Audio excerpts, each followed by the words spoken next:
Bonjour à tous. On commence ce tour de la presse sportive aux Pays-Bas où le quotidien sportif local AD Sportwereld dévoile le nom du nouveau coach du Borussia Dortmund. Il s'agit de Peter Bosz, actuel entraîneur de l'Ajax Amsterdam. Le néerlandais va donc succéder à Thomas Tuchel sur le banc du BVB.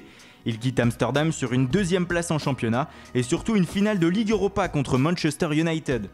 Une information confirmée par le journal allemand Sportbild qui précise que Bosz signera aujourd'hui son contrat avec le club jaune et noir. Il sera même présenté à la presse à 14h30. Toujours en Allemagne, le Bayern Munich aussi anime le marché. En effet, selon le Manchester Evening News, les dirigeants munichois se seraient positionnés sur le dossier Romelu Lukaku. Manchester United ferait donc face à un nouvel obstacle dans sa quête de faire signer l'attaquant star d'Everton cet été. Rappelons que les Toffees ont fixé la clause de départ du Belge à 115 millions d'euros, une somme qui ne semble pas effrayer le Bayern Munich. On reste en Angleterre avec une information du Mirror Sport. Selon le média britannique, Liverpool et son entraîneur Jürgen Klopp vont remporter le morceau dans le dossier Virgil van Dijk. Le défenseur de Southampton devrait en effet s'engager avec les Reds. Le transfert atteindrait la somme de 68 millions d'euros avec un salaire de 229 000 euros par semaine. Ce serait une belle victoire pour Jürgen Klopp qui coifferait sur le fil Chelsea et Manchester City pour le néerlandais. En effet, plusieurs médias anglais annonçaient que Van Dijk allait rejoindre le club coaché par Pep Guardiola la semaine passée.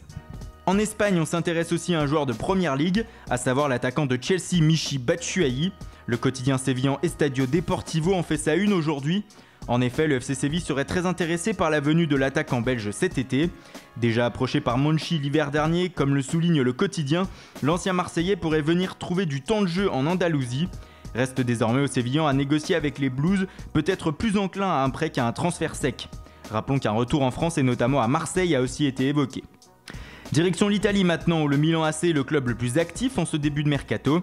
Les Milanais multiplient les pistes afin de renforcer une équipe cruellement en manque de stars.